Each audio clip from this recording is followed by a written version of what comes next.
প্রতিদিন শোবার আগে রাতের বেলা মানে এটা আমার শাশুড়ি মায়ের কাছ থেকে শিখেছি। বিছানা গোছানো বা ঘর ঝাড় দেওয়া, তারপরে ঘর মোছা। আমার শাশুড়ি মায়ের বক্তব্য অনুযায়ী যে যেমন রাতের বেলা আমরা ঘুমাতে যাওয়ার আগে স্কিন কেয়ার করি, চুল বাঁধি, মানে নিজেকে পরিপাটি করে তবে রাতেরবেলা ঘুমাতে যাই।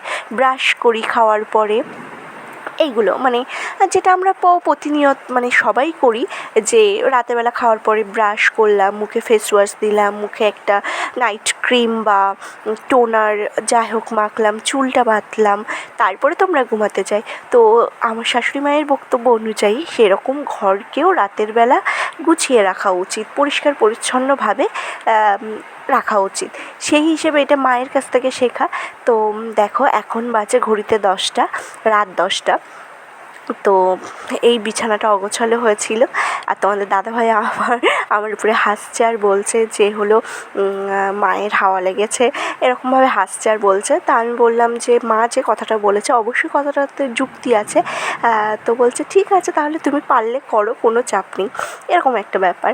তো দেখো আমি সব বিছানাপত্র গুছিয়ে, আর আমার এতটা প্রবলেম হচ্ছে, আমার শুধুমাত্র ওই বাড়ি থেকে যে বিছানার চাদরের সেটটা দিয়েছিল না, একমাত্র ওই চাদরটাই আর কি আমার বিছানাটাতে প্রপার আসে, গদি ঢেকে যায়, আর বেশ ভালোই আর কি হয় সব দিকে।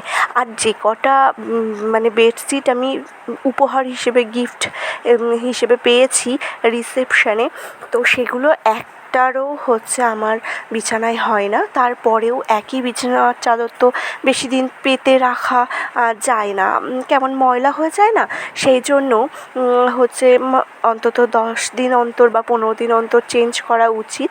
এটা আমি আমার মায়ের কাছ থেকে মাকে দেখে শিখেছি।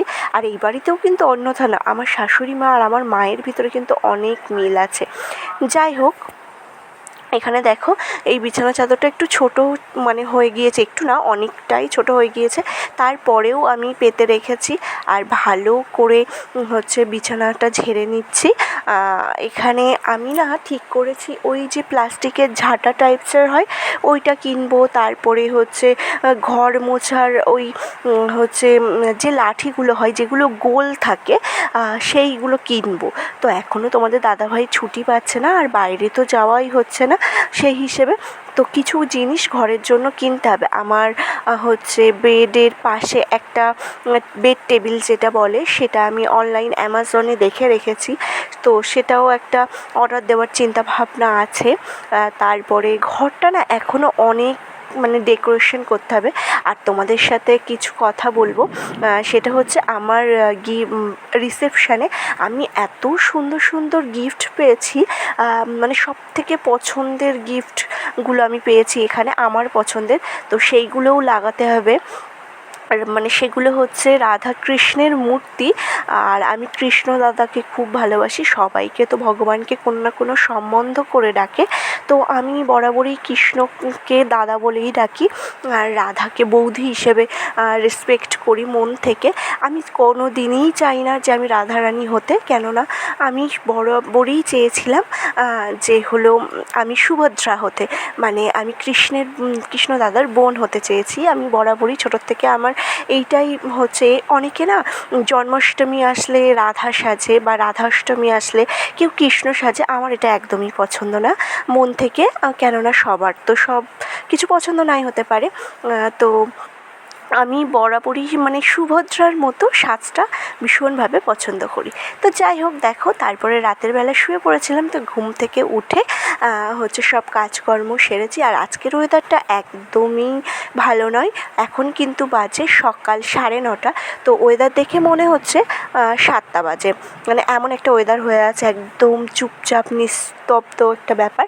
তো যাই হোক, তোমাদের দাদাভাই বাজারে গিয়েছিল, বাজার থেকে এখন এসেছে, যেহেতু বাবা আজকে সকাল সকাল বেরিয়ে পড়েছে, তাই এবার ও বাজারে গেলে না কচুরি আনবেই আনবে, সে যতই বাড়িতে বানানো হোক ও তারপরেও কচুরিটা আনা লাগবে, এরকম একটা ব্যাপার। তো যাই হোক, দেখো ও খেয়ে নিয়েছে কচুরি, আর আমিও একটা বাড়িতে মা আজকে পরোটা বানিয়েছিল, অনেক দিন পর একটা পরোটা খেলাম। কেননা এই ব্যায়াম করা স্টার্টিং করার পর থেকে তেমন বেশি তো রিচ খাবার খাই না, তো আগে খেতাম। তো যাই হোক, এরকম একটা পরোটা খেলাম, বাড়িতে বানানো, বেশ ভালোই লেগেছে। তারপরে মাছ কেটে নিয়েছি, যেহেতু আজকে তোমাদের দাদাভাই চলে যাবে, আজকে রান্নার চাপ, কাজের চাপ অনেক গুণ বেশি থাকে। যে দিন ও চলে যাওয়ার হয় সেই দিন ও যেহেতু ট্রেন ধরবে, ওর আগে গুছিয়ে দিতে হবে, টিফিন গোছাতে হবে। তারপরে দেখো রান্না বান্না কমপ্লিট করে ও চলে গিয়েছে, আর আমরাও খেতে বসে পড়েছি। এখানে দেখো একটা কুমড়ো, ঝিঙে, গাজর, পেঁপে সব কিছু দিয়ে একটা সবজির তরকারি করেছিল মা, সেটা মাছ ভাজা ছিল, আর মাছ দিয়ে ঝুরি আলু দিয়ে একটা তরকারি ছিল। খাওয়া দাওয়া কমপ্লিট করে আমরা সবাই লেবু খেয়েছি। আমরা সবাই বলতে আমি আর মাই ছিলাম। তো লেবু খেয়েছি, আর বাইরে সন্ধেও হয়ে গিয়েছে। আজকে আর ঘুম হয়নি, মানে দুপুরবেলা খাওয়া দাওয়ার পরে আমি আর মা বসে গল্প করছিলাম। তারপরে জেঠিমণিরা এসেছিল, জেঠিমণিদের সাথে গল্প করতে করতেই সময় চলে গিয়েছে। তারপরে লেবু খেয়েছি। আর ফল বলতে তেমন কিছুই আনা ছিল না, শুধু লেবুটা তোমাদের দাদাভাই ট্রেন থেকে আসার সময় নিয়ে আসে, ওটা রেগুলার আনাই থাকে। এর মধ্যে সন্ধে হয়ে গিয়েছে, হাত মুখ ধুয়ে ড্রেস চেঞ্জ করে স্নান করেছিলাম আর কি, করে এখানে দেখো সন্ধে দেওয়া হয়ে গিয়েছে। তারপরে ভোগ দিতে হবে সন্ধ্যের কিছুক্ষণ পরে। সন্ধে দেওয়া কমপ্লিট করে মা মুড়ি মাখিয়েছিল একটু চানাচুর দিয়ে, তাই খেয়েছিলাম। আর মায়ের জন্য চা করেছিলাম, মা চা খেয়েছিল, আমি আর চাটা খাইনি, কেননা মিষ্টি খাওয়া হয়ে যাচ্ছে, ওই জন্য আর চা খাইনি। আর এর মধ্যে হঠাৎ করে বাইরের ওয়েদার একদম চেঞ্জ হয়ে গেল, কারেন্টও চলে গেল। বাইরে প্রচণ্ড ঝড় বৃষ্টি শুরু হয়েছে, মানে এই কদিন সারা দিন ঠিক থাকলেও রাতের বেলা করে প্রতিটা দিনই ঝড় বৃষ্টি হচ্ছে। আর তো কালকে না পরশু দিন মানে ওয়েদারটা এতটা খারাপ ছিল সে বলার মতো না, মানে সেই একবার ঠান্ডা হাওয়া উঠছে সেই দিনের বেলা থেকে, আর একবার রোদ উঠছে, এরকম ব্যাপার। তো যাই হোক, রাতের বেলা থেকে প্রচণ্ড ঝড় বৃষ্টি হচ্ছে। কারেন্ট তো চলে গিয়েছে, এখনও বাবা বাড়িতে আসেনি, কখন আসবে তার ঠিক নেই। আর এই ঝড় বৃষ্টি হলে প্রচণ্ড একটা টেনশান কাজ করে বাড়িতে, যেহেতু আমার তোমাদের দাদা ভাই বাইরে থাকে, যে সে কি করছে, ওখানে কি হচ্ছে, সে একটা ব্যাপার। আর দ্বিতীয়ত বাবা বাইরে থাকে, সেও কিভাবে আসবে, সে সবচেয়ে বড় চিন্তা, সে কিভাবে বাড়িতে আসবে আর কখন আসবে, মানে একটা আলাদাই টেনশান কাজ করে আমার আর মায়ের ভিতরে। আমরা দুজনেই একসাথে তো থাকি সারাদিন, তো দুজনেই ঝড় বৃষ্টি উঠলে যেন এখানে ওখানে ছোটাছুটি করতে থাকি, যে কি হচ্ছে তো কে জানে, কিছুই তো বুঝতে পারছি না বাইরে কি হচ্ছে। এবার ফোন করলে নেটওয়ার্কের এতটা প্রবলেম হয় এই সময়, যে ফোন করলে কারোর ফোন লাগে না, বাবার কারখানায় ফোন করলে কেউ ফোন ধরতে চায় না, মানে এই সময়টা।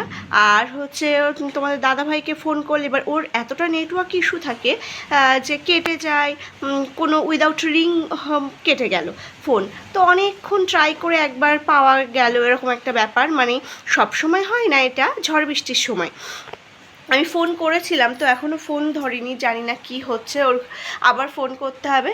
তো যাই হোক, আজকের মতো ভিডিও এই পর্যন্ত। সবাই ভালো থেকো, সুস্থ থেকো। আর তোমাদের ওখানকার ওয়েদার কেমন থাকছে অবশ্যই কমেন্টে জানিও। আমার ভিডিও ভালো লাগলে লাইক কমেন্ট করো, সাবস্ক্রাইব করে আমার পাশে থেকো। আর এখন যেহেতু আমি নতুন স্টার্ট করেছি, এই 2 মান্থ হচ্ছে ভিডিও, তো আমি মামির মতো মামি আমাকে বলেছে যে একটু লং ভিডিও দিতে, তো লং ভিডিও তো দিতে পারছি না, তার জন্য খুবই সরি। আর লং ভিডিও দেওয়ার আমি চেষ্টা করব। এবার থেকে ঠিক করেছি যে সকাল থেকে উঠে আমি মোটামুটি যেগুলো দেখানো যায় সব কিছুই তোমাদের সাথে শেয়ার করব।